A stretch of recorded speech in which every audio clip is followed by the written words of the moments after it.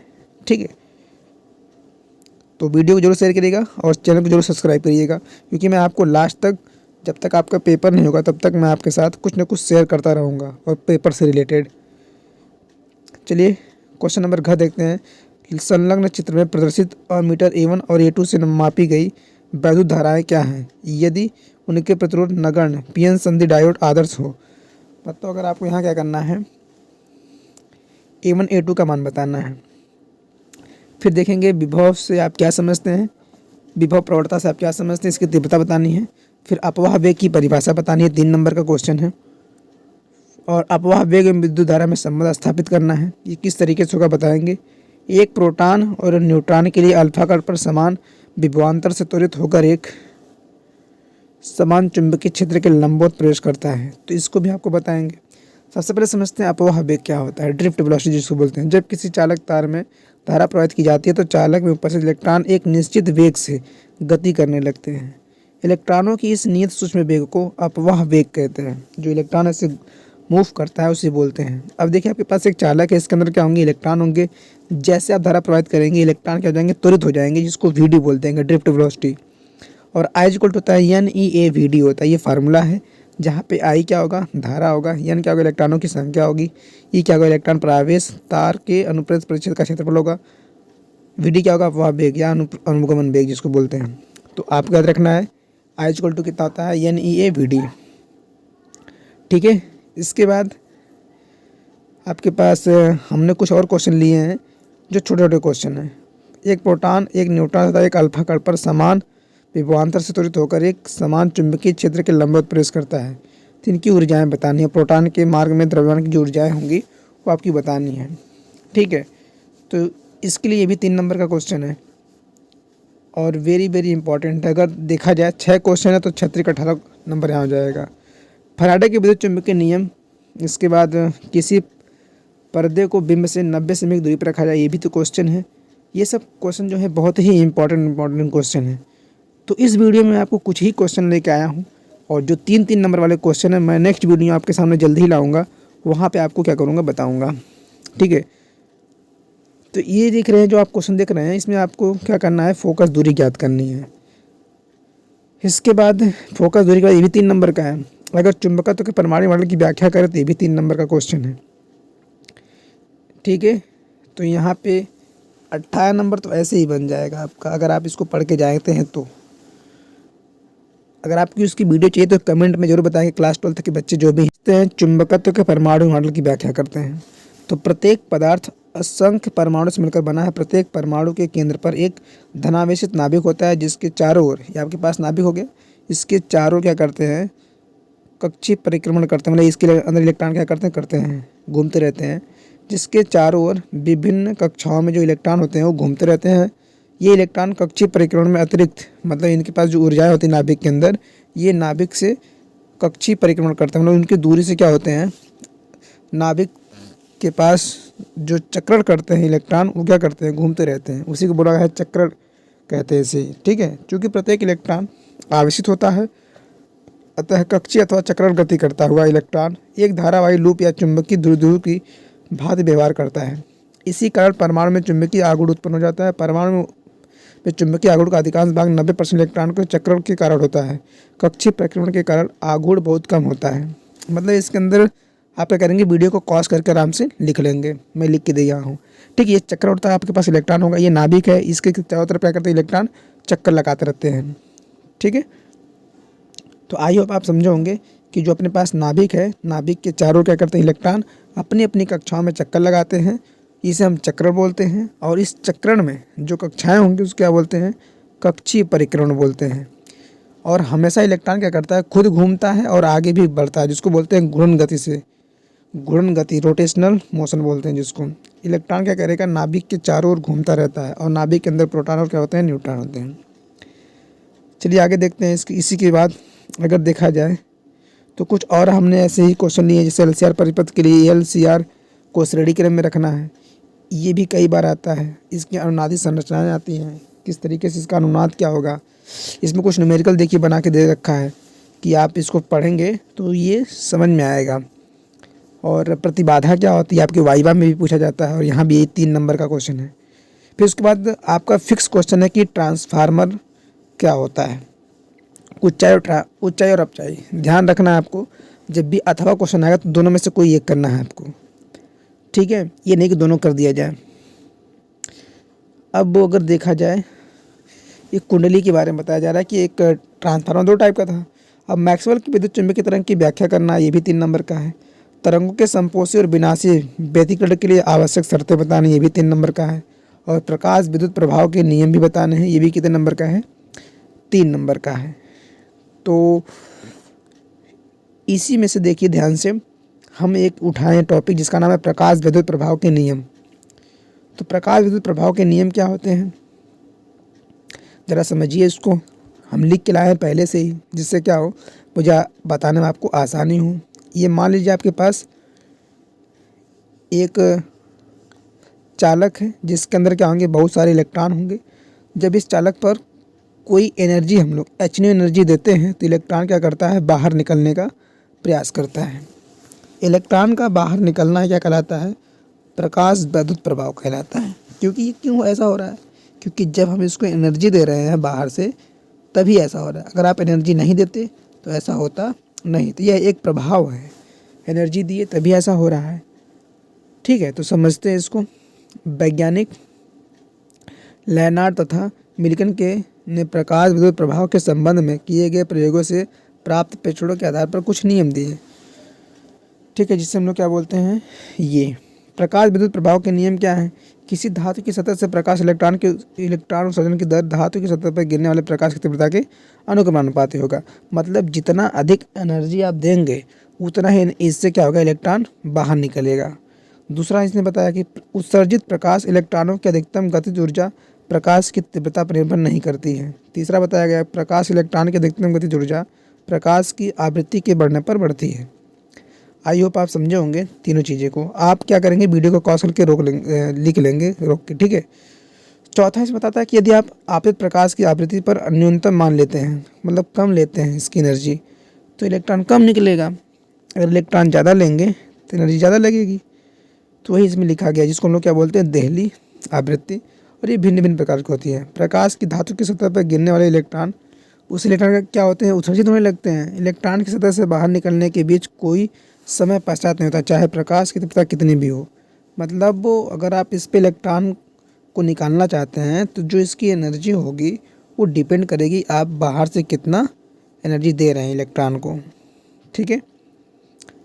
तो इस तरीके से हमने आपको ये चीज़ें बताई और आप लोगों के साथ मैं इस वीडियो को शेयर किया।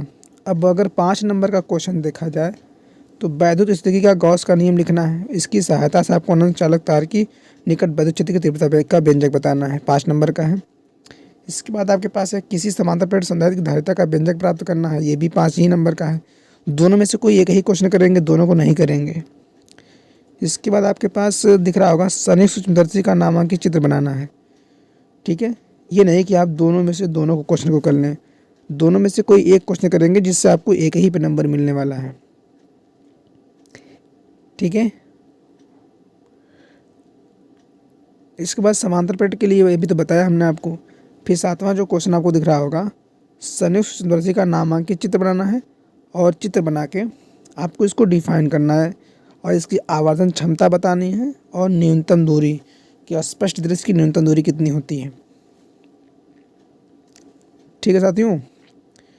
फिर मैं आपके साथ इन सब का सलूशन बहुत ही जल्द लाने का प्रयास करूंगा क्योंकि लिखने में टाइम लगता है। इसके बाद अगर देखा जाए, ये तो हमने बता ही दिया। यहाँ पे भी ये 7 नंबर का क्वेश्चन आता है कि सूक्ष्मदर्शी के लिए, सॉरी 7 नंबर नहीं 5 नंबर का आता है। और यहाँ पे देखिए अथवा वाला इसमें भी है। मतलब यहाँ आपको बोर्ड ने क्या किया है, 2-2 क्वेश्चन एक साथ दिया है कि आपको आसानी से कर लें। प्रकाश के विवर्तन से आप क्या समझते हैं, एक पतली झिल्ली से प्रकाश के विवर्तन का विवरण प्रतिरूप दीजिए, मतलब आपको बताना है। अब यहाँ पे भी देख लीजिए, आपको यहाँ पे भी ऑप्शन मिला है। हाइड्रोजन परमाणु की न्यूनतम अवस्था में इलेक्ट्रॉन की ऊर्जा इतनी है, मतलब आपको इसको भी कर लेना है। चाहे आप इसको करिए, चाहे जो आपके पास नीचे दे रखा है, ये नीचे वाला जो अथवा में दे रखा है, दोनों में से किसी एक को कर लीजिए। दोनों में से किसी एक है तो आप किसी भी क्वेश्चन को करेंगे, चाहे 8 का 8वां कर दो, चाहे 8 का अथवा करेंगे, दोनों में नंबर आपको सेम मिलेगा, 5 ही नंबर मिलेगा, ऐसा नहीं कि 10 नंबर मिल जाएगा। फिर नाभिकीय आपके पास नाभिकीय विक्रिया से आया, फिर पीएन जंक्शन डायोड से आया है, अग्रदिशक और पश्चिम दिशक बोलते हैं फॉरवर्ड बायस और रिवर्स बायस। इसके बाद अथवा में भी पीएन संधि डायोड आया है, ठीक है, ये भी 5 ही नंबर का है।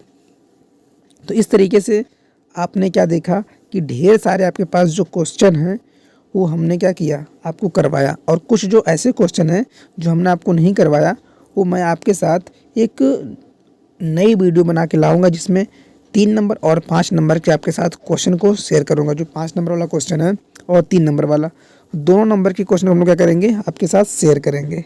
तो साथियों, हमने आपको जो स्ट्रेटजी बताई किस तरीके से आप नंबर को गेन कर सकते हैं इसके बारे में, ठीक है। चलिए थोड़ा सा हम इसको आपको समझा देते हैं किस तरीके से आप नंबर को अच्छे से ला सकते हैं। इसके लिए थोड़ा सा बात करें तो कहीं जाइएगा मत, यहाँ समझिएगा।